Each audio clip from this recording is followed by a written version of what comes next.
Meus irmãos, a paz do Senhor. Amém.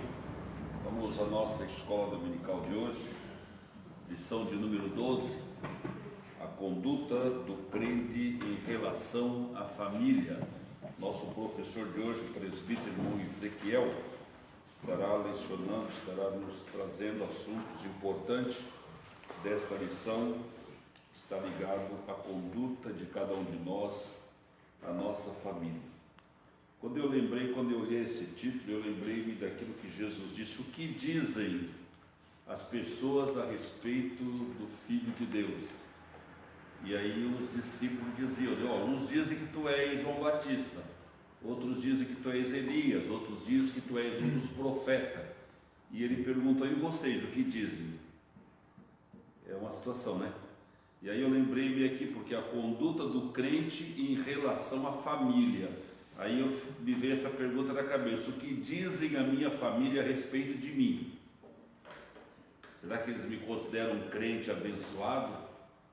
Será que se perguntar para alguém da minha família a meu respeito, eles vão dizer: não, ele é o exemplo da família, ele é uma pessoa admirável na família, ele é realmente um verdadeiro crente, ele é uma pessoa a quem nós confiamos? Ou será que eles vão dizer diferente? Não, lá na igreja ele é uma coisa, aqui em casa ele é outra. Que dirão de nós, né? Então, isso aqui me lembrou a questão de Jesus, e eu acredito que nós vamos aprender alguma coisa a este respeito hoje, para que a gente melhore a partir do que a nossa família diz, né? Lembrando que sempre tem aqueles que são contrários à nossa fé, então esses procuram nos difamar, mas que essa difamação seja mentirosa, não seja algo verdadeiro, porque tudo aquilo que é verdadeiro, ele subsiste para sempre, e aquilo que é mentiroso, ele vai até um pedaço, diz o provérbio, né? Então por isso que tem um ditado que diz que a mentira tem perna curta, ela não vai muito longe. Meus irmãos, o texto áureo da nossa lição diz assim: por isso deixará o homem seu pai e sua mãe, e se unirá à sua família ou à sua mulher, e serão dois numa só carne. Esse é o princípio da família, né? Deixará o homem seu pai e sua mãe, e se unirá à sua mulher, e serão dois numa só carne. Ou seja, a partir dali então forma-se uma outra família. A verdade prática diz: Deus estabeleceu o casamento monogâmico, heterossexual e indissolúvel, isto é, a instituição da família para a glória do nome dele. Essa verdade prática, ela tem um ponto aqui que é bem detalhista, ou bem detalhado, né? E também que precisa ser muito observado, porque diz que Deus estabeleceu o casamento, e isso é verdade, Deus estabeleceu o casamento monogâmico, e isto é marido e uma mulher, heterossexual, homem e mulher, não homem com homem ou mulher com mulher, indissolúvel, a questão está aqui, na indissolúvel, um casamento realizado a partir de Deus, para que seja perfeito em todo o seu tempo de vida, né? E por que eu disse aqui um detalhe? Porque esse detalhe aqui depende muito de nós, depende muito do casal, depende muito de um princípio que vem lá de trás, de uma coisa formada da raiz. Nós temos muitos casamentos hoje que não são dissolúveis, mas são o contrário, por conta de ser casamento mal projetado, né? Um companheiro que buscou uma companheira que não é para ser essa companheira, e vice-versa. Então começou lá atrás. Isso vem já da nossa cultura, né? Porque antigamente, há muitos tempos lá atrás, no tempo de Abraão, por ali afora, os pais é que arrumavam as esposas e os esposos, eles que se ajeitavam. E parece que a coisa funcionava muito bem, mas depois as culturas começaram a se disseminar, a ponto de hoje Nós encontramos aí na nossa sociedade menino de 13, 14, 15 anos, namorando com menina de 13, 14, 15 anos, e dificilmente esse casamento será um casamento indissolúvel, casamento perfeito dentro do princípio de Deus da vida, né? Então, por conta disso, nós temos adversidades no relacionamento conjugal nos dias atuais. Mas a vontade de Deus, o princípio de Deus não era este, era que fosse algo realmente tão unido, tão perfeito quanto Pai, Filho e Espírito Santo, né? Por isso disse, eu declaro marido e mulher em nome do Pai, do Filho e do Espírito Santo. A unidade, a trindade, a união da trindade esteja envolvida no relacionamento desse casal. Esse é o princípio. Efésios capítulo 5, eu vou ler o primeiro versículo e os irmãos dão sequência, certo? Sujeitando-vos uns aos outros no temor de Deus. Vós, mulheres, sujeitai-vos a vosso marido como ao Senhor. E 3. Porque o marido é a cabeça da mulher, como também Cristo é a cabeça da igreja, sendo ele próprio o salvador do corpo. De sorte que, assim como a igreja está sujeita a Cristo, assim também as mulheres sejam em tudo sujeitas ao seu marido. Vós, maridos, amai vossa mulher, como também Cristo amou a igreja, e a si mesmo se entregou por ela. Para santificar, purificando-a com a lavagem de água pela palavra. Para apresentar a si mesmo igreja gloriosa, sem mácula, nem ruga, nem coisa semelhante, mas santa e irrepreensível.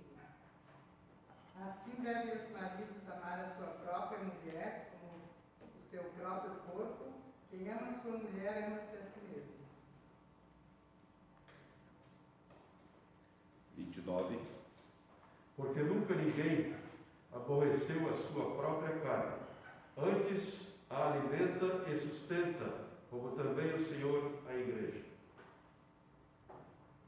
Porque somos membros do seu corpo. Por isso, deixará o homem seu pai e sua mãe, e se unirá à sua mulher, e serão dois uma carne. Grande é este mistério. Digo, porém, a respeito de Cristo e da igreja. Assim também vós, cada um em particular, ame a sua própria mulher como a si mesmo, e a mulher reverencie o marido. Vós, filhos, sedes obedientes a vossos pais no Senhor, porque isto é justo. Honra teu pai e tua mãe, que é o primeiro mandamento com promessa. Para que te vá bem e vivas muito tempo sobre a terra. E vós, pais, não provoqueis a ira vossos filhos, mas criai-os na doutrina e admoestação do Senhor. Amém? Vamos nos colocar de pé, vamos orar ao Senhor. Vamos nesta manhã tratar então sobre estas três questões, né? Esposo, amar a esposa, esposa obedecer o esposo, e os pais com os filhos e os filhos com os pais, né? São pontos importantes. Nós vamos fazer uma oração nesse momento e nós vamos orar pela Jéssica, o Gessé e o Gesiel, que são os filhos da irmã Elisete. Ela está pedindo oração pelos seus filhos e nós vamos orar por eles. Eu quero pedir oração também pela irmã Marli, minha esposa, né? Ela não está assim com a diabetes dela muito adequada, tem hora que ela fica meio agitada. O pastor, E inclui aí o Eloy, está bem doente.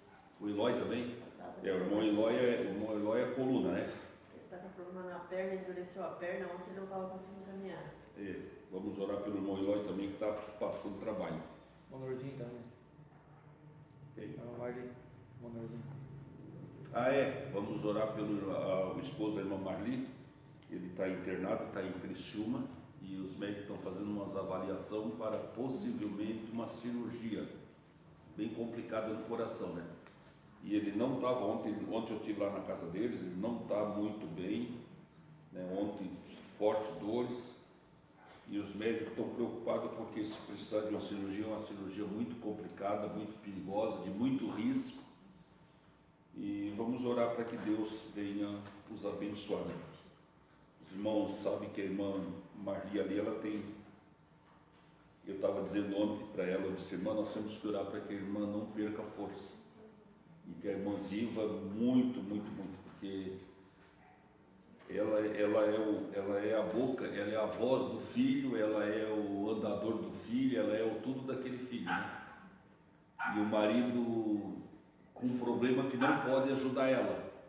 Então eu vejo ela com tanta dificuldade, tira o filho do sofá, leva o filho no banheiro, faz uma coisa, faz outra. E o marido naquela situação, vendo a mulher passando todo aquele trabalho com um filho de 30 e poucos anos no colo, e ele não poder tocar com a mão porque é complicado, né? É uma prova, né, irmãos? E a gente às vezes reclama de tanta coisa, né? Quando a gente olha para outra pessoa que está sofrendo, a gente percebe que a gente está bem, né? Então vamos agradecer a Deus e vamos orar por essas necessidades. Querido Deus e Pai, eu quero pedir neste momento a Tua bênção sobre essas necessidades que nós apresentamos a Ti e tantas outras áreas que precisam amanhã, mas que Tu sabes de uma necessidade.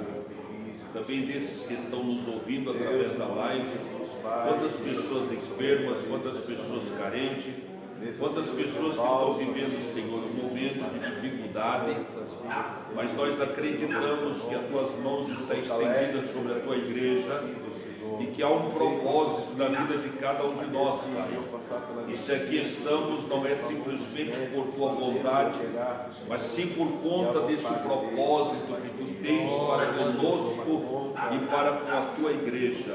Senhor, nós pedimos que a Tua mão esteja estendida sobre a vida desses solicitados, Senhor, que haja uma graça, que haja, Senhor, o querer do Senhor na vida, na saúde, Senhor, para que haja uma inversão de situação e que a mão do Senhor possa operar milagres e maravilhas, porque nós cremos, Senhor, ainda no milagre. Cremos que Tu és o mesmo ontem, hoje e eternamente, e que tens poder para solucionar todos os problemas, Senhor, possíveis, todos os problemas impossíveis, e tudo aquilo, Senhor, que for solicitado a Ti, Pai.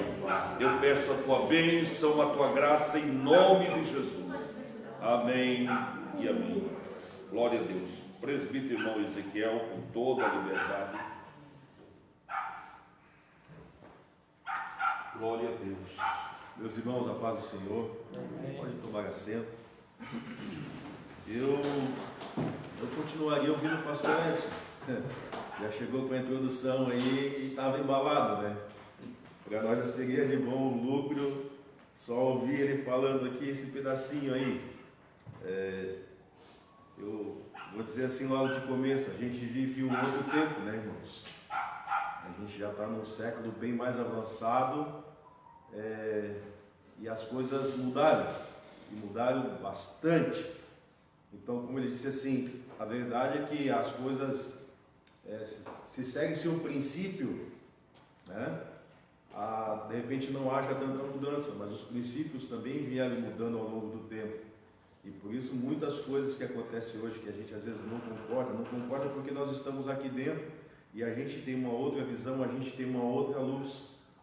Quando a gente estava lá fora, a gente concordaria com tudo sem abrir mão. Que tudo acontecesse do jeito que está acontecendo seria muito fácil. Mas certo é de que as coisas mudaram e mudaram bastante. O século é outro século, os povos já são outros povos. E a gente tem que não aceitar, mas há muitas coisas a gente vai se adequando, a gente vai se ajustando também, porque a gente acaba criando muitos atritos. E eu gosto sempre de dizer assim que cada ser humano é uma pecinha diferente. Ainda que haja coração, pulmão, rim, bexiga, fígado, é tudo um diferente do outro. Tanto é que quando a gente faz um transplante de órgão, é preciso que o outro corpo que esteja recebendo esse órgão se adapte, aceite, né? E muitas vezes não aceita. Muitas vezes o meu corpo não aceita o coração de outra pessoa, não aceita o rim de uma outra pessoa, não aceita o fígado de outra pessoa. Por quê? Nós somos cada um uma maquininha diferente. Deus, quando Ele nos fez iguais só em semelhança, tá? E ainda que a nossa semelhança é bem pouco. Homem e mulher, olhos diferentes, cabelos diferentes. Nós temos 5 coisas que são diferentes, né, em todo mundo. A gente não vai achar 5 coisas iguais em ninguém. É uma diferente da outra, tá certo? Então, a lição hoje é uma lição assim muito boa para a gente interagir bastante, conversar bastante a respeito dela, em se tratando de família. A família é a principal instituição planejada por Deus. Deus, Ele planejou a família lá no Éden, lá na criação. Antes mesmo de Deus formar o homem e de fazer a mulher, Ele já havia criado a família. E Ele instituiu isso. Tanto é que a Bíblia diz que depois de ter feito o homem, Ele viu que o homem estava muito solitário e precisava fazer para ele uma companheira, o que a Bíblia diz chama de adjuntora. E aqui a gente entra no princípio de submissão. Tá? Ser submisso não é andar debaixo do pé do outro, não é andar como um tapete.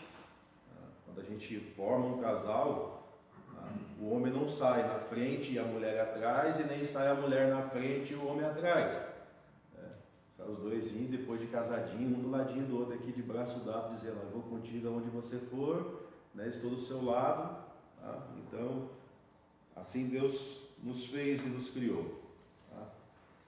Através do poder de Cristo, a presença do Espírito Santo, a conduta do crente como marido, esposa e filhos torna-se um relacionamento harmonioso dentro da família. Um relacionamento santo e harmônico na família são sinais vivos de que é possível ter uma família feliz na presença de Cristo em uma sociedade corrompida. Tá? Então, além de tudo, além das dificuldades que a gente encontra em casa, a gente ainda tem que enfrentar a sociedade da forma como está aí fora, onde o relacionamento, muitas vezes, é só para o mero prazer, é só para o momento. Já não existe o amor, existe somente uma necessidade. E dentro da família, dentro da casa, é o contrário. Tá? Não é a necessidade, mas sim o amor. O amor tem que estar acima de todas as coisas dentro do lar. Então, a família, o relacionamento familiar é um projeto divino que tem a responsabilidade de glorificar a Deus e transmitir à sociedade o padrão. Olha aí, olha a responsabilidade que a gente tem quando a gente diz que vai se tornar uma família. É mostrar para o mundo a diferença, né? Expor para o mundo, para a sociedade, enquanto cristãos, que a nossa união é diferente. E aí o pastor tocou num ponto muito interessante aqui, que é o fato da escolha, né? Daquela pessoa que você decide que vai passar contigo o resto da vida, que vocês vão viver a parte indissolúvel do relacionamento. Porque, venhamos e convenhamos, né? É uma loteria. Não é uma loteria, irmã Elda. Porque a gente começa a namorar, né? Olha para a pessoa, a primeira coisa a gente olha. Aí a gente se agrada do exterior. É bonito os olhos, o cabelo é bonito, né? Tem uma silhueta interessante. E aí a gente então se interessa e quer um relacionamento, a gente quer se aproximar.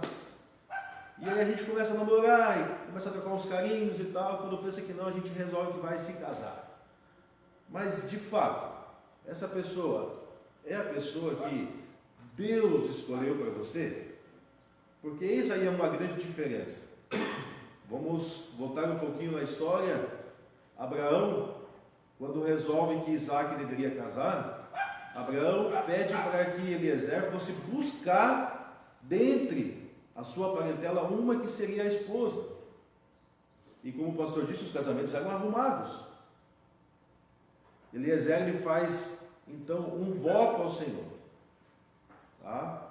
E diz para o Senhor que se a pessoa que viesse desse água para ele e para os seus camelos, seria a pessoa então que casaria com Isaac, seria a moça escolhida. Deus estava no propósito. Deus preparou a Rebeca, que chegou justamente naquela hora. E ela fez exatamente como ele disse: a pessoa que chegar aqui e tirar água para mim e alimentar os meus camelos também, é essa que Deus está escolhendo. Nós, muitas vezes, começamos um relacionamento e nem buscamos de Deus para saber se de fato é isso. Simplesmente começamos a namorar e achamos que está aí, né? Que a gente é movido pela emoção. O coração palpita, né? Quando a gente está perto da pessoa que a gente gosta, assim, o coração bate mais forte. Eu conheci minha esposa numa caravana que nós fizemos. A gente congregava na mesma igreja e nunca trocamos olhares. Numa caravana, a gente conversou, e aí, depois que voltamos da caravana, a gente passou praticamente 30 dias sem se ver. Mas sabe aquele negócio que a pessoa não sai da sua cabeça? Ela ficava martelando na cabeça, e eu comecei a buscar de Deus, orar ao Senhor. Senhor, se for da tua vontade, então que o Senhor vá fazendo alguma coisa diferente nesse meio tempo. Depois de 30 dias, e eu disse para ela: olha, tu quer namorar comigo? Aí eu disse assim: só que tem um problema. Tu vai ter que estar disposta a enfrentar as mesmas lutas que eu vou enfrentar namorando contigo. Porque a gente era recém saído do mundo, eu estava recém começando a minha caminhada na fé. O olhar da igreja, para mim, a pessoa já era um olhar diferente, porque eu já era o segundo tesoureiro da igreja. Então eu já era um obreiro, com pouco menos de 2 anos de crente. E aí o pastor na época disse para mim assim: olha, essa mulher não é mulher para ti. Aí eu fiquei mais encafufado ainda, né? Porque daí, em vez de eu querer me separar dela, parece que eu queria ficar mais junto dela. Nós começamos nosso namoro e a coisa foi ficando boa, foi ficando gostosa, a gente foi se gostando de verdade. Eu fui me preocupando com a vida dela, a situação que ela estava vivendo, e eu orava todos de dormir de joelho e ficar com o joelho calejado, buscando de Deus a direção para que tudo desse certo. E aí, depois de 9 meses, a gente resolveu casar. Vamos casar. Pode acontecer da gente se separar, irmãos? Pode. O que me garante que a gente vai viver os próximos 20 anos juntos? A presença de Deus nas nossas vidas. A questão de humildade entre casais. A lição, ela nos mostra a parte da submissão, mas ela fala que o marido ele tem que amar a esposa como Cristo ama a igreja. A submissão da mulher em questão à obediência, mas é também se o marido estiver de acordo com Cristo que ama a igreja. Então, se você quer uma mulher para ser a sua escrava, compre uma. Não case com ela, porque se você casar com ela, você vai ter que amar ela. Você não pode ter uma pessoa somente para trabalho, somente para procriar. E antigamente era para isso que se tinha muitas vezes as mulheres. Ou ela trabalhava, e aí tem um ditado aí que diz que ela esquentava no fogão e esfriava no tanque. É difícil. O assunto ele é bom, mas ele tá? E existem algumas verdades que elas precisam ser ditas. Por isso que eu disse que os nossos tempos são outros. Eu não posso ter uma cabeça dentro da minha casa, e minha mulher uma outra cabeça, e a gente tentar viver a vida assim, cada um para o seu lado. Porque a gente decidiu viver uma vida juntos. Por mais que os pensamentos sejam diferentes, na hora de fazer as coisas para dentro de casa, os pensamentos eles têm que se alinhar. A gente só vai prosperar se a gente estiver unido nesse pensamento. E a gente está na igreja, a gente está orando. O que a gente vai fazer agora? Vamos fazer tal coisa. Dá para fazer? Dá para fazer. Não é eu decido. Eu não posso decidir tudo sozinho.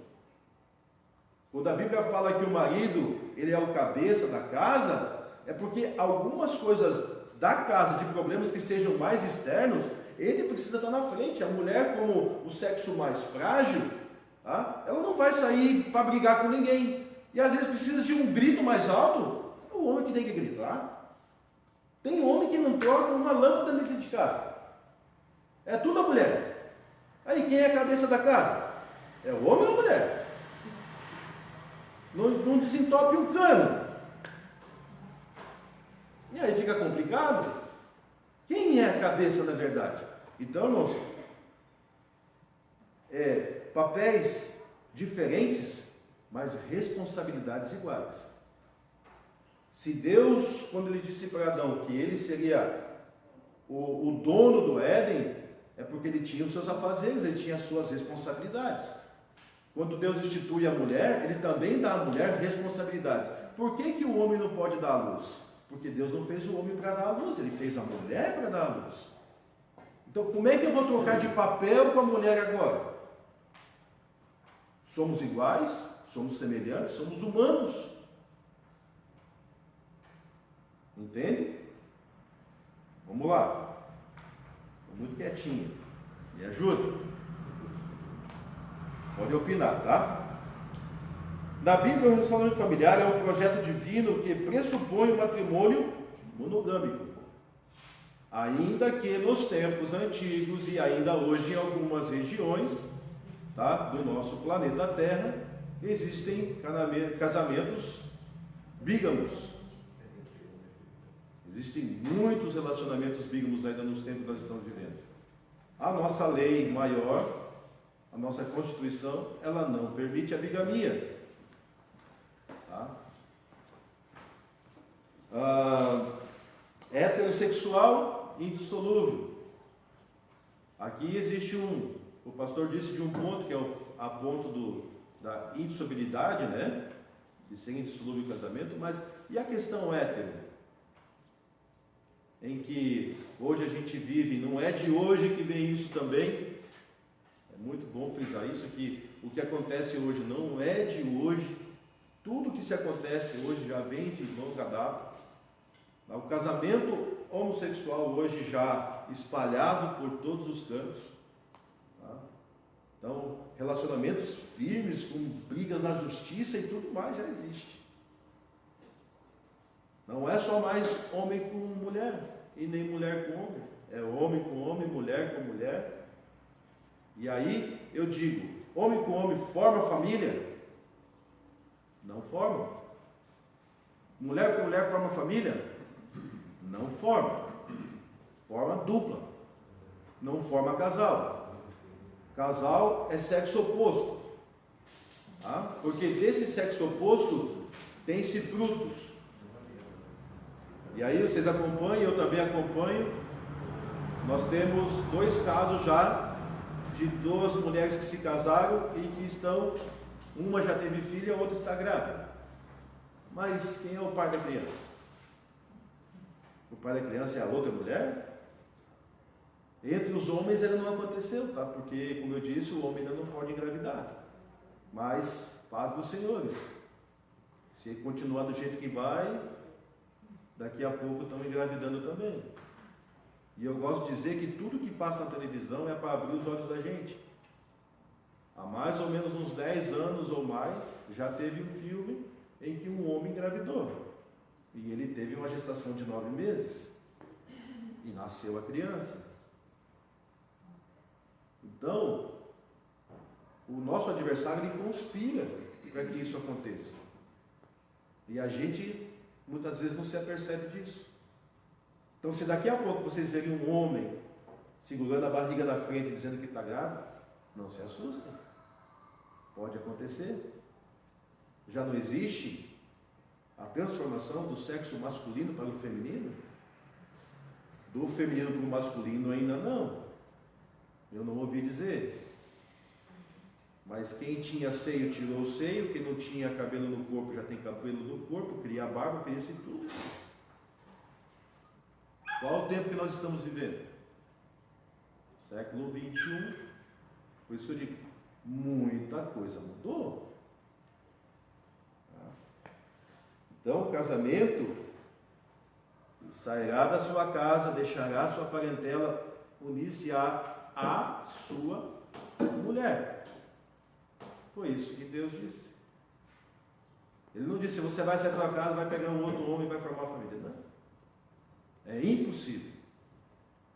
Pode ter quantos filhos quiser, 2 mulheres e 2 homens, mas não vai ser família nunca. Vai ser só um apanhado de gente. E quem mais sofre com isso, fala, irmão Adão. Professor, eu acho que futuramente o casamento vai ser só para aqueles que creem em Deus. E creem em Deus de toda forma. Exatamente. E não vai longe, irmão Adão. Existem pessoas em fora que casam só de papel para ter um compromisso diante da justiça. Mas a vida deles, na verdade, é assim, ó. Vive um de um lado do outro. E eu já ouvi casos dentro da igreja também, tá? Em que as pessoas estão casadas, mas moram em casas diferentes. Mas esses não creem em Deus. Pois é. Não estão na direção, não estão dentro da vontade. Na verdade, esse princípio que o irmão Adão falou já está acontecendo. Já. Inclusive até na lei era universal, comunhão de bens. Comunhão de bens universal. Isso já era de praxes, a menos que o casal na hora pedisse diferente. Fora disso já vinha de praxe. Hoje é o contrário. Hoje não é, hoje é com comunhão parcial. Então a própria lei já está fazendo de uma maneira a que sabe que o casamento vai ser por um momento, não é para sempre. Verdade. Então, e hoje, mais comum ainda é as pessoas casarem, não é nem casamento, hoje se faz contrato, né? Contrato. Vamos fazer um contrato, vamos ver se dá certo. Deu certo, a gente continua. Não deu certo, a gente vai lá e desfaz o contrato e acabou. O contrato de gaveta. Então, as coisas mudaram. Como disse o irmão Adão, somente de fato aqueles que são crentes em Cristo Jesus, que têm a firme confiança de que Deus está no meio, é que vão vir ainda diante do altar, né? Porque esse casamento diante do altar, de noiva entrando na igreja também, isso aí também são coisas que vieram com decorrer, porque não era assim. Isso veio sendo colocado aos poucos, né? Se a gente olhar para Isaac e Rebeca, eles não casaram. Isaac viu Rebeca, pegou Rebeca, levou para casa, disse, essa aqui é a minha mulher. Ele assumia a responsabilidade. As pessoas hoje têm que ir a um lugar para dizer que está assumindo uma responsabilidade. Mas é bom que se faça isso, porque você tem testemunhas de fato que você queria viver com aquela pessoa. Mas hoje eles não estão dando nem bola mais para isso. Você vai no cartório ali, dá o nome e diz, vocês estão casados. Vamos muito além, porque a lei já disse que assim, ó, passou de 3, 4 meses juntos, 6 meses juntos, é união estável. É união estável. Como assim? Né? Não, nós estamos vivendo juntos. A hora que não der mais, se desestabilizou e acabou. Então, o mundo está muito avançado. A gente tem que orar para que essas coisas, se já entrou, saia. Se não entrou, que não entre dentro da igreja. Essa é a nossa briga. Tá? Vamos mais um pouquinho? Na Bíblia, a ordem de autoridade é observada do seguinte modo: Deus é a cabeça de Cristo, Cristo é a cabeça do homem e o homem é a cabeça da mulher. Né? O corpo não anda sozinho sem a cabeça e a cabeça não anda sozinho sem o pescoço e o corpo. Tá? Então, assim, é o cabeça, mas em que sentido que ele é o cabeça? Né? É como eu falei, aquela questão de você precisar resolver alguma coisa em que ela não consiga fazer, você tem alguém que faça. Não dá para ficar essa discussão que já vem de muito tempo aí. A relação dentro do lar é explicada na frase: o marido é a cabeça da mulher, como também Cristo é a cabeça da igreja. Ela mostra o modelo de relacionamento do casamento cristão, isto é, o marido deve liderar a sua casa, né? Do mesmo modo como Cristo lidera a igreja, visando o seu absoluto bem-estar. Tá? Amor, eu acho que uma palavra que falta bastante. Não só a palavra, mas de fato a atitude de amor, o gesto de amor. Né? Cristo, ele amou a igreja de tal forma, e ele ama de tal forma que ele se entregou por ela. A igreja, ela tem a Cristo como seu Senhor e ela se submete porque ele dá respaldo para isso. Então, dentro da casa, muitas vezes, aquela brigaiada toda, né? E aí a mulher diz assim: quem manda sou eu. A mulher diz: não, quem manda sou eu. Na verdade, ninguém manda. Estão brigando por uma coisa que não é deles. Tem que haver o amor. Quando há amor, há consenso. Onde há amor, há humildade. Né? Quem aqui nunca teve discussão com a esposa, ou esposo com a esposa, de ficarem bicudo? Discordância. Um de cada lado, assim, né? Discordado. Tipo dois tucanos. Fica tão grande que não dá para se beijar. Isso pode e acontece. E bastante. Como eu disse, a gente é duas pecinhas, assim, ó. São duas pessoas vivendo dentro do mesmo teto com pensamentos diferentes. Em algum ponto a gente vai discordar. Pode. O que não pode é isso virar um atrito tão grande a ponto de haver uma separação. E aí vem aquela história, né? Porque o homem, como machista, né, se acha o grandão, ele também não se humilha. Ele não sabe se colocar numa posição, muitas vezes, de reconhecer se ele está errado, tá? E aí quebrar essa coisa e dizer, não, vamos conversar, vamos sentar. Da mesma forma a mulher. Tem mulher que briga, que misericórdia. Se tocar nos pintinhos da galinha, ela vira um bicho. E não é assim, irmãos. É por isso que ali fora as pessoas não vivem 1 ano. Vivem 2, 3, mas daqui a pouco quebra o pau, derruba o barraco. Quando vê, está um saindo para um lado, outro saindo para o outro. Porque não existe de fato o amor, a humildade. E aonde existe amor e humildade, há condições de se quebrar algumas coisas, sabe? O diabo, nosso adversário, ele vem matar, roubar e destruir. E destruir a família é uma arma que ele quer usar e continua usando bastante, porque você desestabiliza, tá, um relacionamento, um lar, quando você consegue fazer com que o marido e a mulher briguem e se separem. Porque daí você coloca os filhos no meio. Tudo aquilo que vocês construíram junto já vai ter que ser dividido. E Deus, ele não quer isso. Mas a gente só vai conseguir fazer com que isso seja quebrado se a gente reconhecer. E mesmo assim, o fato de, mesmo você sabendo que estamos certo, muitas vezes é você que tem que se humilhar. Se a gente olhar para a vida de Jesus, por exemplo, o que Jesus fez de errado para morrer na cruz? E por que ele se deixou levar até a cruz? Precisaria daquilo? Mas a Bíblia diz que ele se humilhou até a morte. Porque era necessário. Foi necessário. Seria diferente se ele não tivesse deixado levar até a cruz. Então, muitas vezes eu preciso me colocar nesse amor de Cristo pela igreja, amando a minha mulher, a ponto de reconhecer que eu preciso me colocar um pouco mais abaixo, chamar para uma conversa, sentar, quebrar essa barreira, esse gelo, chamar para oração, chamar para conversa. Diálogo é uma coisa que quase não existe mais. As pessoas não têm tempo para dialogar. Já para perceber que, por causa da pandemia, pais e filhos se encontraram. Mães e filhas se encontraram, porque elas viviam sem tempo. É tanta ocupação que às vezes chega em casa só para dormir. E isso foi quebrado. As pessoas hoje têm mais diálogo. Então a gente precisa tirar tempo. Isso faz parte do relacionamento cristão. Vamos ali. O amor como elemento primordial. O marido, além de liderar, deve também amar a sua esposa, assim como Cristo amou a igreja. Isso implica a prática de sacrifício, como diz a Escritura. Cristo amou a igreja e assim se entregou por ela. O amor de Cristo para com a igreja foi altruísta, ou seja, foi com gestos. Tá? E incondicional. Ele não pediu uma condição para poder amar a igreja. Incondicionalmente. Só que todos nós não merecíamos o que ele fez por nós. Ninguém merecia.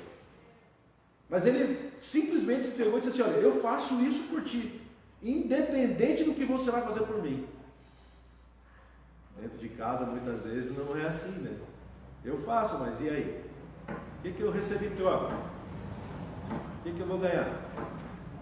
Tá? Então a gente começa a colocar condições e aí fica complicado.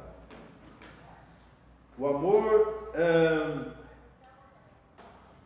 foi atraído, assim a igreja foi atraída para Cristo por meio do amor e não por ameaças ou imposição de autoridade. A gente nunca vai conquistar ninguém através da autoridade, a gente conquista alguém através do amor. Desse modo, os maridos devem também manter a união e a harmonia conjugal por meio do exercício do amor. Só de palavras? Não. Falar, como eu já disse, até papagaio fala. Só que papagaio não faz causas, ele não faz gestos, né? Quantas vezes os maridos chegam em casa, a mulher está esperando que ele vai fazer um convite para ir jantar fora. E no shopping. Não precisa nem gastar o dinheiro, né, Roger? Só dar uma voltinha na praça, parece que já mudou o ar. Ah, meus irmãos, então o marido ele tem que agir, é atitude. Não se presenteia mais, fora de ocasiões especiais. Conversando com um amigo meu, ele disse assim, não dá para me ver casado? Eu disse, tá, mas por quê? A mulher ganha presente de aniversário, ganha presente de dia dos namorados, ganha presente de dia das mães, ganha presente de Natal, ganha presente de Páscoa, é só presente, só... Tá, mas não precisa dar nessas datas. O aniversário você não pode esquecer. De manhã, parabéns meu amor, um beijo, um abraço, ela vai ficar, um dia legal. Por que esperar o dia dos namorados se você disse que ela é a sua eterna namorada? Tem que esperar o dia 12 de junho para ir lá e comprar um buquê de rosa, comprar uma caixa de chocolate. E aí você fica esperando datas especiais para fazer um gesto, para dizer que ama. Então esse amor é só para aquela data. O resto... Então num dia de um ano de 365 dias você fica esperando algumas datas. Dia Internacional da Mulher, como se todos os outros dias não valessem nada. Tudo bem, existe aí um propósito dessa data, do porquê dessa data. Mas a gente não pode esperar só esse dia. E vice-versa. Sempre é o homem, né? Veja só que aqui está falando só do marido, né? Mas as mulheres também precisam demonstrar, através do gesto, que também amam o seu marido. Porque eu, enquanto homem, gosto muito de ouvir da minha mulher, meu amor, eu te amo. O peito parece que fica maior, né? O coração quase salta pela boca. Tamanha alegria dizer assim que eu te amo, né? A gente quer viver junto o resto das nossas vidas, né? Esse amor nosso e tal. É lindo isso. E a gente, com isso, a gente consegue quebrar as astutas do nosso adversário. Porque ele está ali só esperando a oportunidade. Esperando que eles outros assim, o cantinho da cama para deitar do lado. E não é difícil. Né? A gente pode brigar em casa, irmãos? A gente pode. A gente não pode dormir brigado. Porque quando a gente vai dormir brigado, ainda mais assim quando se separa. Brigam, aí um dorme na sala, outro dorme no quarto. Aí o adversário vai dentro do lado lá e dentro do lado de cá também. E aí começa uma briga. A nossa ira, e é ira, tá? Ela não pode se opor ao pôr do sol. A gente tem que quebrar. Vamos dormir birrento? Não. Mas tem que haver um conserto. Amém? Meu Jesus. Me ajuda, Jesus. Então tá. A submissão na igreja deve resultar da submissão do lar. O lar, como base para os relacionamentos e crescimento pessoal, deve ser um exemplo de submissão pacífica. No matrimônio, o marido e a esposa são chamados a viver em submissão. Então, os dois têm que se submeter. Assim como a gente se submete a Cristo na igreja, em casa também a gente tem que se submeter.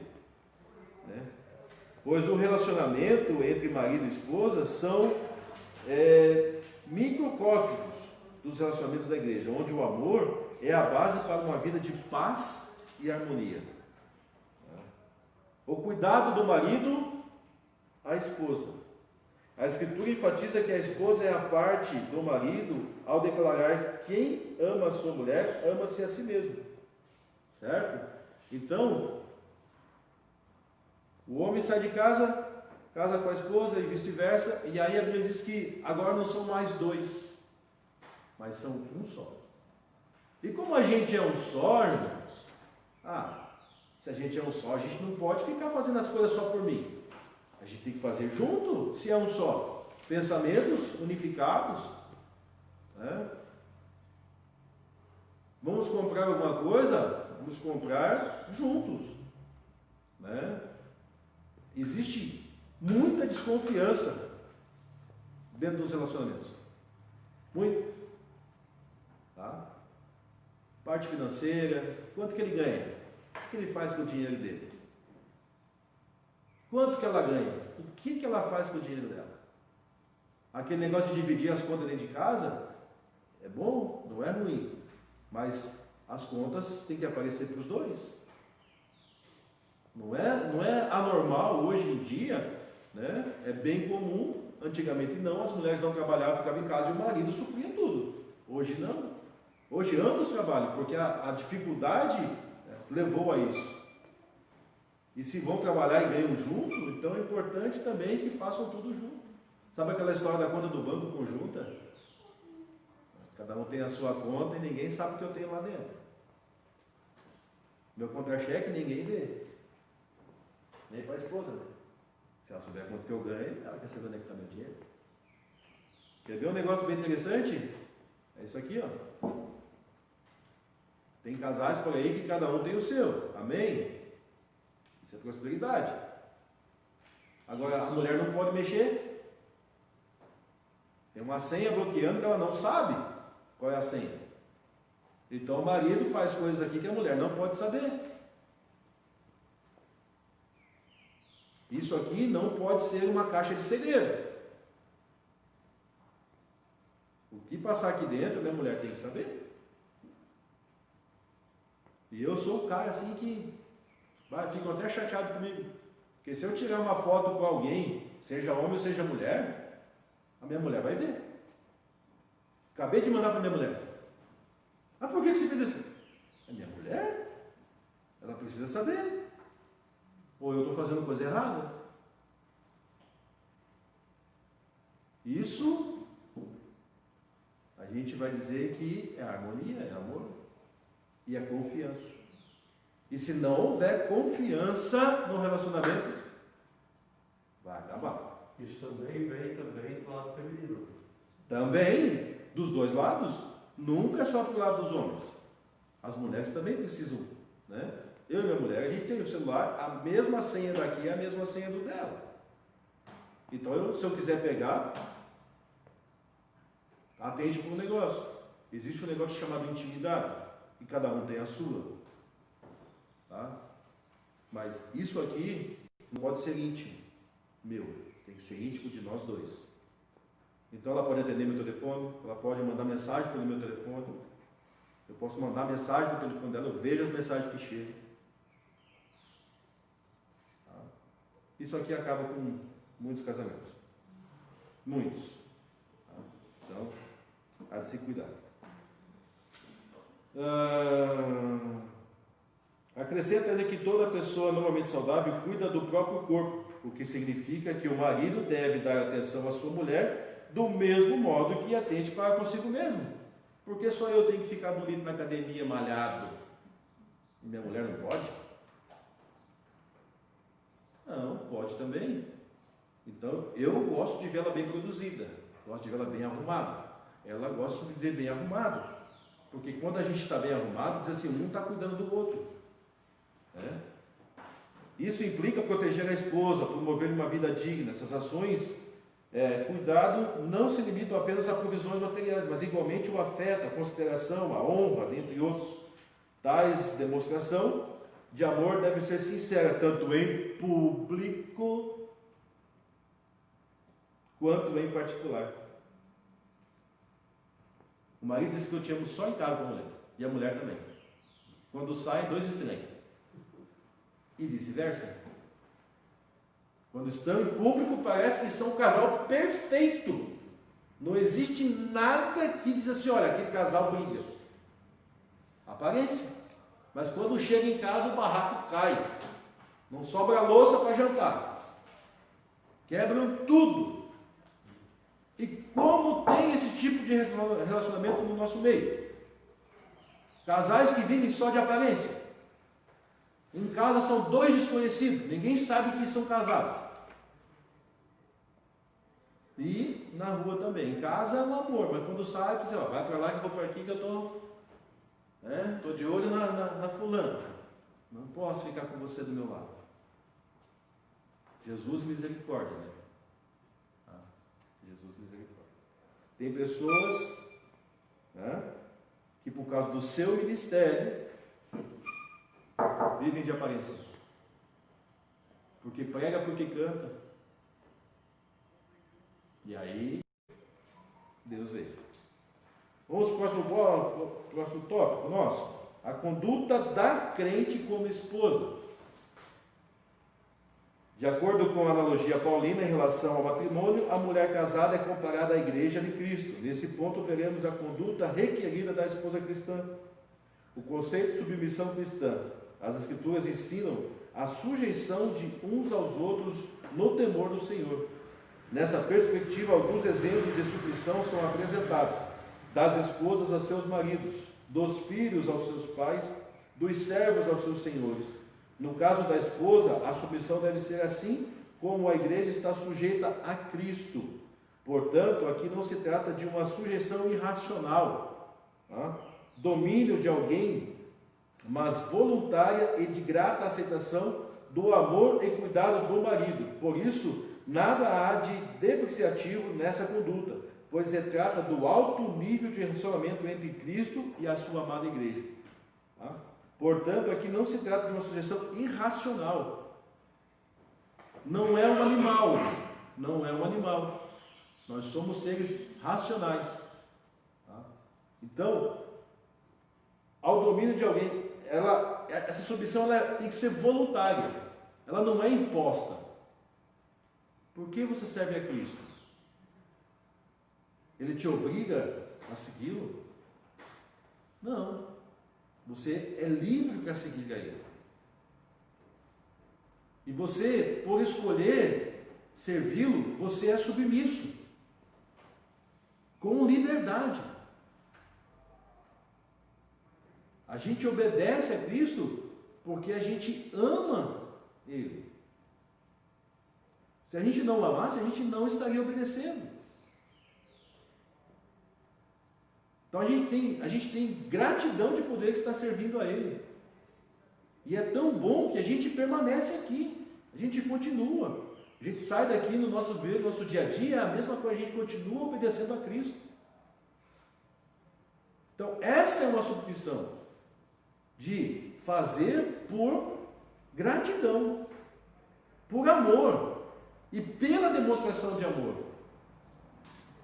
Então, no Império Romano, mulheres, crianças, escravos deviam se submeter ao chefe imediato, ou o chefe da família. A submissão dos escravos era até que fossem libertados. Nós éramos escravos. Hoje nós somos livres. E essa liberdade me faz ser submisso. Então eu tenho gratidão em ser submisso a Cristo.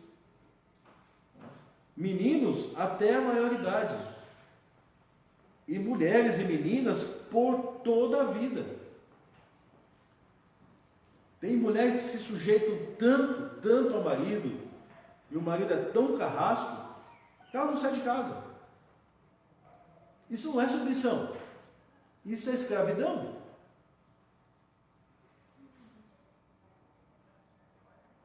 Para a esposa sábia, submissão significa seguir de boa vontade a liderança de seu marido em Cristo. Em Cristo. Para viver como o mundo vive lá, não precisa de Cristo. Dentro, na nossa parte cristã, né?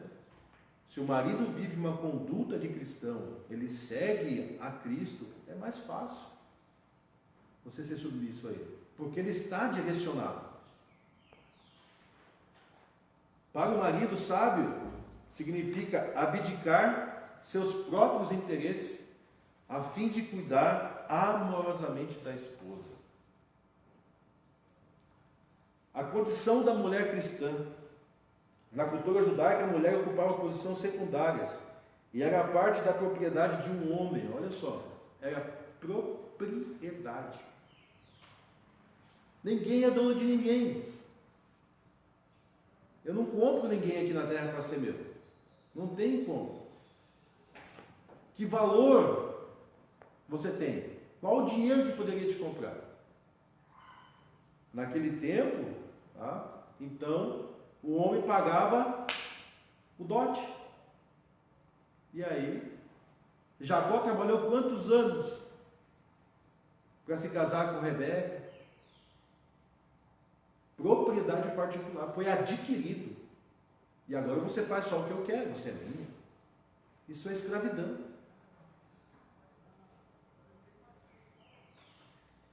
Na sociedade grega, as mulheres eram tratadas como inferiores e esposas eram escravizadas. No Evangelho de Cristo, as mulheres alcançaram posição de dignidade igual aos homens. Ao conversar com a mulher samaritana, Cristo quebrou, veja só que ele quebrou um paradigma da época. Porque não era comum, nem samaritano e nem outros, ficarem conversando com os homens. E ainda há, nos nossos dias, algumas sociedades assim, em que o marido sai com a mulher. Quando chegar em algum lugar que tem só homem, ela já fica separada, ela já fica descartada, ela não pode ficar junto. Se une as mulheres, vão para um outro ambiente e deixam os homens separados. Graças a Deus que nós não estamos nesse tempo. Ele fez um ato afeminado. Afeminado. Hoje, né? Isso.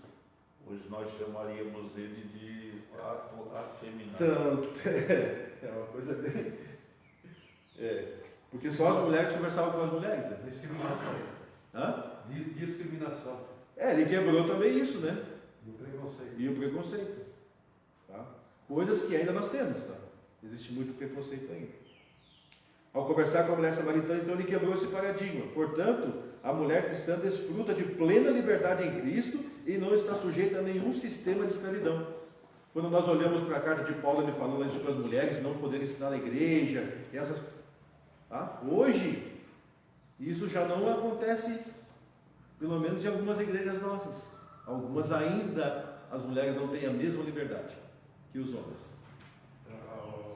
Irmão, a gente não vê as mulheres falar, hoje já não se vê mais as mulheres falar assim, não, lá eu não posso entrar porque lá é só homem. Só homem. Não se tem mais isso. Não tem. Existe um outro fator que é a questão financeira e questão de trabalho, e daí tem um movimento marxista, o feminista marxista, né, que a lição só dá uma palavrinha e não fala nada, mas é uma briga delas, e mostrar que o capitalismo é que promoveu esse rebaixamento da classe feminina. E aí veio a briga pela igualdade dentro da sociedade. Tá? E esse movimento continua ainda nos nossos dias, porque ainda há uma desigualdade, tá?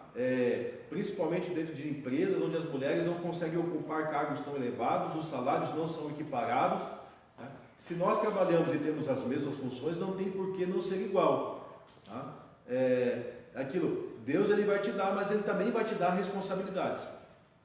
Né? Então, quanto mais você tem, mais essa responsabilidade você tem. Precisa saber se você quer de fato ser igual, porque a partir do momento que você está igual, as responsabilidades também tornam-se iguais. E eu não vou muito longe de uma desigualdade que acontece entre os casais. Tá? A mulher gera filhos e o homem é aquele que provê o alimento. Mas ele não tem que cuidar do filho. Então tem marido que acha que a mulher é só para cuidar dos filhos. Ela que se vira, o problema dela. Se ele vai chorar, se ele vai se sujar tudo, ele vai ter que tomar banho, ela que tem que levar para a creche, ela que tem que dar de comer, quer ver na hora de ir para a igreja, misericórdia. Fica aí a mulher arrumando as crianças que eu já estou indo. Não dá. Casal unido tem a mesma responsabilidade. Aqui a gente equipara o homem e a mulher dentro do relacionamento, nesse ponto ele é igualzinho.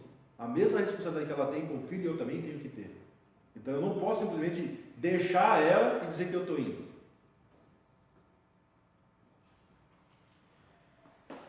reverência devida ao marido. O amor do marido para com a esposa deve ser altruísta, né? Como já falamos aqui, não pode ser só com palavras, mas também tem que ser com gesto. Esse amor serve ao propósito divino de capacitar a esposa a ser recíproca. Reciprocidade. Se eu amo, tá? E eu sinto esse amor, então eu também vou ser amado da mesma forma. Agora, se eu odeio, o que eu posso receber da outra parte? Amor? Não dá. Vai ter ódio. Então ele tem que ser o amor em si. Essa reverência consiste em estima e respeito para com o marido. Não só para com o marido, mas o marido também tem que respeitar a mulher. Falta de respeito também é bastante nos nossos dias. As mulheres são tratadas muitas vezes como um ser qualquer, mais uma na sociedade. Não é assim. Dentro da igreja, graças a Deus, acho que a gente não tem isso. Denota o sentimento que conduz a esposa a agir de modo a agradar o seu amado. Essa postura é demonstrada quando ela o apoia e o ajuda na sua tarefa de liderar. Significa que a esposa participa das decisões de família, porém não procede como opositora, nem desautoriza a autoridade do seu marido. Principalmente com os filhos. Há um apoio muito grande quando há esse amor verdadeiro entre o casal, porque aquilo que eu falar para o meu filho, seja bom ou seja ruim naquele momento, a minha esposa, ela vai me apoiar naquilo. Mesmo que ela não concorde, depois a gente discute ou não concorde separado. Mas na frente do meu filho, ela vai deixar com que a minha autoridade prevaleça sobre ele. Porque se a gente começar uma briga na frente dele, ele vai dizer, Ih, pai e a mãe, ó, já não sabem mais o que estão fazendo. Então eu falo, minha mulher escuta, depois a gente fala, ó, não podia ser desse jeito, vamos amenizar a situação. Beleza, mas a gente discutiu isso à parte. Discutir relações fora, negócios, também. A minha palavra, depois a gente discute em casa. Ou se a gente vai fazer, primeiro a gente discute em casa e já vai com o pensamento. Tá? Só cuidando para que os pensamentos não sejam pensamentos só voltados para o lado do mal, né? Que a gente concorde em tudo, tá? Mas cuidando para que esse tudo não seja maléfico. E aí eu até ouvi um dos professores dizer assim, lembra do caso de Anania e Safira? É um casal perfeito, concordava em tudo. Vamos vender? Vamos vender. Vamos levar o pé dos apóstolos? Vamos levar o pé dos apóstolos. Mas vamos levar só uma parte, então vamos levar tudo. Concordaram tanto em tudo que morreram. Morreram junto, cara. Ele morreu um, daqui a pouco já veio outro e morreu também. Então, cuidemos, para que seja tudo para o bem, tá? Nunca para o mal. Amém até aqui, irmãos? Querem falar alguma coisa? Pastor? Irmã Elba? Pode continuar, né, mãe? Só assuntando. Vamos lá, então. A conduta do crente como filho. Tá? Ainda que nós todos sejamos filhos, né? Muitos filhos não estão aqui nesta manhã para poder ouvir também. A responsabilidade dos pais. Os pais devem criar seus filhos na doutrina e a demonstração do Senhor. A palavra doutrina ou disciplina do grego significa orientação ou treinamento para o desenvolvimento do caráter e pronta obediência das normas. Já a palavra demonstração do grego quer dizer instrução ou advertência que faculta a distinção entre o mal e o bem. Além dessas orientações, cabe aos pais estabelecer os parâmetros de conduta e reagir contra a desobediência de seus filhos. Os critérios dessa educação estão na palavra de Deus. Tá? Então veja só, a criança, tá? ela nasce sem conhecimento nenhum. A única coisa que ela sabe fazer é chorar e mamar. Certo? Ela vai crescendo e ao ponto que ela vai crescendo, compete a nós pais orientarmos a sua conduta. Ou seja, a gente vai começar a moldar o caráter dessa criança para que ela venha a ser um cidadão de caráter no futuro. Então, muitas coisas estão dentro de nós no nascimento, tá? Mas ele vai aflorando com o passar do tempo. Então, o meu filho, ele precisa ser educado desde pequeno. Obediência, a ter responsabilidades, a saber que as coisas na vida existem um custo, para tudo existe um preço, nada cai do céu além da chuva e a bondade e graça de Deus. Porque daqui a pouco você perdeu a rédea, você perdeu o seu filho, porque você não soube orientá-lo desta maneira, né? A respeitar as pessoas, independente do grau, né, hierárquico, independente da idade, porque a gente vê muita questão do respeito só com a idade, não, né? Eu respeito tanto uma criança quanto uma pessoa mais velha. Eu até digo que é mais fácil uma criança ter tudo comigo do que uma pessoa adulta, porque a criança ela sabe pedir para ti, já uma pessoa mais velha ela não sabe pedir, ela já quer mandar, e aí fica complicado. Então a gente ensina a criança, e aí Salomão ele vai dizer, né, ensina o menino no caminho em que ele deve andar, no caminho, né? Em que caminho ele anda? No caminho. Você vai junto, a gente está junto com a criança, a gente traz para a igreja, a gente ensina a orar, a gente ensina a ler a Bíblia, a gente conta as histórias, traz para a escola dominical, vem para os cultos de ceia, leva para a escola secular para aprender. E a sociedade inverteu um pouco os papéis e acha que a escola é que tem a responsabilidade de educar. O educar da escola é em questão de conhecimento. A outra educação de respeito e conduta, ela está dentro de casa. Então os pais precisam também ter isso, porque senão a gente acaba perdendo e a gente vê o que está acontecendo, né? Famílias se desestruturam e aí não tem como criar os seus filhos. O que esses filhos vão gerar mais para o futuro? Se a gente não tiver uma boa base, né? Eu sou pai e mãe se separaram, eu tinha por volta de 7 anos, né? E a gente cresceu, né, praticamente com a mãe educando e dando a melhor educação possível que ela podia dar. O que fez com que a gente não se perdesse no meio do caminho? Uma base dentro da igreja. Se desviamos, saímos para outro caminho, saímos, mas quando você ensina a criança no caminho, a Bíblia diz que mais tarde ela vai se lembrar desse caminho, é mais fácil de ela voltar. Tá? Por outro lado, os pais não devem abusar da autoridade recebida, né? Pois eles devem educar com brandura, não é igual antigamente. Você quebrava o sarrafo nas costas, rachava a lenha nas costas para poder educar. Educação tem que ser com brandura. Pode dar umas palmadinhas? Pode dar uma varadinha? Deve, né? Mas saiba ser moderado, né? Até por causa disso as leis protegem as crianças, né? Se você bater a ponto de deixar uma marca, é complicado. A conduta requerida dos filhos, o dever dos filhos é apresentado de forma objetiva pelo apóstolo. Vós, filhos, sedes obedientes a vossos pais. A explicação para essa postura é categórica, porque isto é justo. Ela segue a ordem natural divina estabelecida, pois Deus deseja que os filhos confiem na sabedoria de seus pais. Sabedoria que tem que ser dada por Deus para nós. Para ratificar esse ensino, o apóstolo cita o 5º mandamento: honra o teu pai e a tua mãe. Esse mandamento o povo esqueceu já faz tempo, faz muito tempo. Aí fora, antigamente, todo mundo sabia: honra o teu pai e a tua mãe. Hoje, né, os pais criam, quando chega ali na frente, o pai diz, o filho diz ao pai: não quero mais ficar contigo, não. Tu já é velho, já está velho, já não dá mais o que eu quero. E larga, abandona.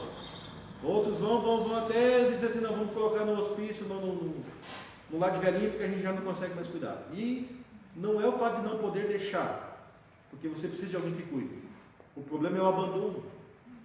Deixa lá, esquece que existe pai, que existe mãe. E aí não é honra. Porque quando você procura alguém para cuidar, porque o teu tempo é escasso, você ainda está fazendo bem. Mas vai lá e deixa lá e diz: ó, tchau. Se morrer, não volta nem para o sepultamento. Onde é que está a honra? E aí tudo aquilo que o pai e a mãe fez pelo filho ficou em vão. Vamos colocar também que existe aqueles casos em que os filhos são tão surrados apanham tanto que acabam criando um ódio. E para quebrar isso, é só se convertendo a Cristo. Porque ele vai morrer com esse ódio. E se ele não tiver encontro com Cristo, isso é difícil quebrar. Assim os filhos devem obedecer e honrar seus pais. Logo, obedecer significa cumprir o que é ordenado. E honrar envolve amor, respeito e até mesmo sustento em caso de necessidade. Portanto, obediência é devida enquanto os filhos viverem sob a tutela dos pais. E a honra é um dever para a vida toda. O mandamento como promessa aos filhos que obedecem e honram seus pais, uma promessa dupla lhes é assegurada, para que te vá bem e vivas muito tempo sobre a terra. Por isso que eu digo, honrar já faz muito tempo que o povo não sabe, porque o que tem de gente morrendo e pai enterrando filho é uma barbaridade. Se a promessa é de que se você honrar, você vai viver bastante, por que tantos pais enterrando os filhos? O pai e a mãe aconselham o filho, não vai. Ah, não vou obedecer não, vou. E aí não volta. Irmão Ezequiel, uma coisa importante aqui nesse assunto, e às vezes eu estava pensando que tem muitos pais que às vezes se culpam, né? Onde é que foi onde eu errei? Onde eu errei? Então aqui existem dois detalhes importantes. O pai, ele tem que fazer a formação do caráter do filho. Isso vem de berço, lá do princípio, né? Mas depois o filho tem que manter esse caráter positivo, né? Então, quer dizer, muitas vezes o pai diz, poxa, meu filho não deu para nada, mas eu eduquei ele com tanto carinho, com tanto amor, com tanto isso, com tanto aquilo, na igreja, nos caminhos do Senhor. Por que se desviou? Por que isso? Porque ele optou por outros caráteres. Então, por isso que aqui diz que os pais devem educar e criar os filhos no Senhor, na doutrina, formando um caráter. Mas os filhos, quando diz aqui, vós filhos obedeceis aos vossos pais, quer dizer, mantenham o caráter que os vossos pais os ensinaram, para que vocês vivam mais tempo. E independente de estar os pais presentes ou não. Sim, exatamente. Né? Porque a partir do momento então, quer dizer, o pai faz faz o caráter, depois o filho tem que dar prosseguimento. Exatamente.